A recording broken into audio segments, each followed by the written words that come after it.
کیمیای عقل با کیمیای عشق فرق دارد. عقل محتاط است، ترسان و لرزان گام برمی دارد.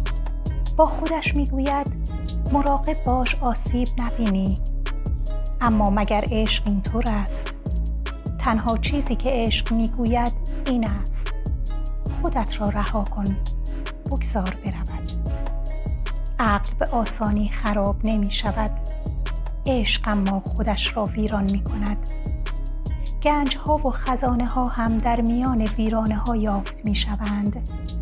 پس هرچه هست در دل خراب است.